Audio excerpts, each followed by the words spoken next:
In another win for parental rights, a school district over in Maryland was just ordered to pay $1.5 million to parents who were not allowed to pull their kids out of LGBTQ Storytime. And the backstory of this particular case is unusual to say the least. And so strap in, smash those like and subscribe buttons, and let's dive right into it. Rewinding the clock back to the year 2022, that was when the Montgomery County Board of Education, they decided to mix it up a little bit in regards to what they were going to be teaching kids in elementary school. Specifically, they issued this mandate here requiring school employees to find LGBTQ inclusive storybooks for the young kids, including titles that promoted things like gender transitions, pride parades, as well as same-sex romantic relationships between young kids. Quote, a list of LGBT-themed storybooks was added to the district's curriculum for pre-kindergarten through 5th grade in November of 2022. The books included titles such as Pride Puppy, which describes what a child might see at a pride parade, What Are Your Words, which centers on a child whose pronouns change like the weather, and Love Violet, a story about a same-sex playground romance. There was also another book called Jacob's Room to Choose, which features a teacher convincing her class to support a gender-free bathroom. So these are several of the examples of the kinds of books that were selected in this particular county for kindergarten through 5th grade. Now, as you would imagine, many parents weren't necessarily thrilled with this new development. However, at least initially, the parents were given the option to opt their kids out of being taught this material. The parents, they would be told about the books that were on the docket ahead of time, and they could choose whether or not their kids would be sent. Quote, at the time, parents were promised they would be notified and could opt their children out when the storybooks were read. That practice was consistent with Maryland state law and the board's own policies, both of which contemplate parental notice and opt-outs. But what eventually wound up happening was that so many of the parents were choosing to opt their kids out of this educational experience that by the next school year, the county no longer allowed anybody to do that. Quote, without explanation, the board reversed course. Beginning with the 2023-2024 school year, it announced no further notice would be provided and no opt-outs tolerated as to the storybooks. If parents did not like what was taught to their elementary school kids, their only choice was to send them to private school or to homeschool. Now, after this change was made, the local school board meetings, they were packed with quite literally hundreds of religious parents, mostly Muslim, Catholic, and Eastern Orthodox Christians in the area, who objected to the policy, saying that for one, these teachings on sexuality conflicted with their faith, and that secondly, elementary school kids were not mature enough to process that type of material. But the school board didn't really take that criticism well, and as a response, quote, board members publicly accused the parents of promoting hate and compared them to white supremacists and xenophobes. And so all that basically forced the parents to collectively file a lawsuit against the county. Here was how the lawyer representing the parents described the situation in an interview here with the Epoch Times. Quote, the First Amendment has long been recognized to protect the right of parents to direct the religious education and upbringing of their children, and the government is not allowed to substantially interfere with that. And so essentially, on the one hand, you had the local parents who were seeking the restoration of their right to both direct as well as to protect their children's religious beliefs. Well, on the other hand, you had the lawyers for the school. They were arguing that, for one, the parents could always discuss the storybook content at home with their kids after it was read to them at school. Secondly, the parents had the choice to send their kids to private school if they could afford it. And that, on top of it, the LGBTQ storybooks, they were, quote, archetypal stories that touch on the same themes introduced to children in such classic books as Snow White, Cinderella, and Peter Pan. All right, just to pause here for a super quick moment, I'd like to introduce today's sponsor, Cowboy Colostrum.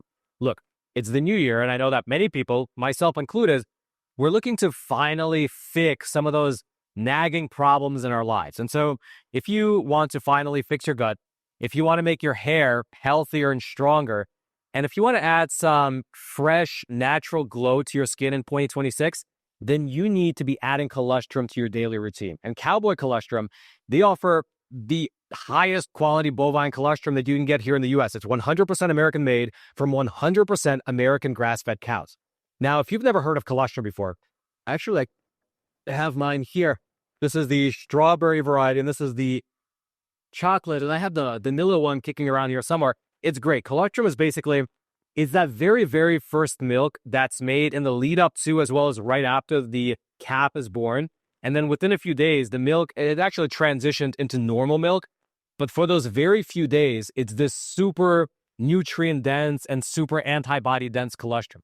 And unlike other brands, Cowboy colostrum is true first day whole colostrum rich in bioactives like immunoglobulins and growth factors. And it's not processed, it's not stripped down, it's really just the real thing. It's whole, full fat, high in protein colostrum. And I will mention that if you're an animal lover like I am, you don't have to worry. They only collect the surplus colostrum from the mom after the baby calf had their fill. So check them out. Right now, they're offering a great deal to our viewers, 25% off your entire order. And so check them out. Just head on over to cowboycolostrum.com/Roman and use promo code Roman at checkouts to get 25% off. That's again, promo code Roman, ROMAN. And I'll also throw all their links. You can find them down in the description box below. Cowboy Colostrum supports the show, so let's support them right back. The links will be down in the description box below. Now, this case eventually made it all the way up to the U.S. Supreme Court, who ruled against the school district. Specifically, in a 6-3 split decision, you had Justices Amy Coney Barrett, Brett Kavanaugh, Sam Alito, John Roberts, Neil Gorsuch, as well as Clarence Thomas, all ruled in favor of the parents. Now, because this case involved the question of religious freedom, the courts applied what's known as strict scrutiny. We went through that in a previous episode, but basically, because this case involved a fundamental right, the U.S. Supreme Court, they applied the highest standard, and they asked the following question. Is the policy of the county narrowly tailored to achieve a compelling government interest? The court found that it wasn't, and therefore, they reversed the lower court decision. Writing for the majority, you had Justice Sam Alito write the following, quote, "A government burdens the religious exercise of parents when it requires them to submit their children to instruction that poses a very real threat of undermining the religious beliefs and practices that the parents wish to instill. And a government cannot condition the benefit of free public education on parents' acceptance of such instruction," which he then went on to say was exactly what was happening here in Montgomery County. Quote, "The storybooks promoted by the board are clearly designed to present certain values and beliefs as things to be celebrated and certain contrary values and beliefs as things to be rejected." And the reason that he wrote that was because the school board, they weren't just teaching a new subject as they claimed. Instead, the Supreme Court noted that the Montgomery County School Board was very much pushing a certain viewpoint in their teachings. Quote, "We cannot accept the school board's characterization of the LGBTQ plus inclusive instruction as mere exposure to objectionable ideas or as lessons in mutual respect. As we have explained, the storybooks unmistakably convey a particular viewpoint about same-sex marriage and gender, and the board has specifically encouraged teachers to reinforce this viewpoint and to reprimand any children who disagree. That goes far beyond mere exposure." And as such, the U.S. Supreme Court went ahead, they ruled in favor of the parents, and they issued a preliminary injunction, and sending basically the case back down to the lower courts where the parents still had to jump through some legal hoops, and they did. And that ultimately culminated in what I mentioned at the top of the episode, a $1.5 million settlement in favor of the local parents. Quote, "A Maryland school district that lost a recent U.S. Supreme Court case will pay $1.5 million to parents who weren't allowed to opt their children out of LGBT Storytime." Now, that specific $1.5 million figure, it came directly from the lawyer who was representing the parents. The actual court order, it didn't mention a actual sum of money figure. You can see the court order up on your screen. It only specified that this money was for attorney's fees and costs, and that it would be given to 3 specific plaintiff families, as well as Kids First, which is an unincorporated association of parents and teachers in the local area. Now, in terms of reactions, the winning side was obviously thrilled with the outcome. The lead attorney in the case representing the parents, he said this in a statement following the award, quote, "Public schools nationwide are on notice. Running roughshod over parents' rights and religious freedom isn't just illegal, it's costly. This settlement enforces the Supreme Court's ruling and ensures parents, not government bureaucrats, have the final say in how their children are raised. It took tremendous courage for these parents to stand up to the school board and take their case all the way to the Supreme Court.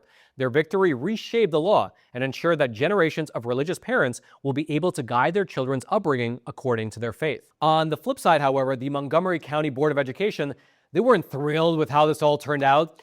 They did not give us here at the Epoch Times a comment when we reached out to them for the story, but in June of last year, when the Supreme Court issued their decision, they did put out a statement saying the following, quote, "This decision complicates our work creating a welcoming, inclusive, and equitable school system. It also sends a chilling message to many valued members of our diverse community." And then lastly, aside from the moral victory and the monetary rewards, the local parents are now fully able to pull their kids out of LGBTQ instruction, And the parents in that area, they're reportedly being given these refrigerator magnets that list out all the instruction that's planned for the semester. And if they don't want it, they can just call ahead and have their children pulled out. And so there you have it. If you'd like to read the full text of the settlement or the U.S. Supreme Court ruling, I'll throw all that down into the description box below this video, which is, of course, that same description box right below those like and subscribe buttons, both of which I hope you've already smashed. But if for some reason you haven't, now's another opportunity. Smash them so that this video can be picked up by the algorithm and shared out to ever more people. Thank you so much for that. And then until next time, I'm your host, Roman from the Epoch Times. Stay informed. Most importantly, stay free.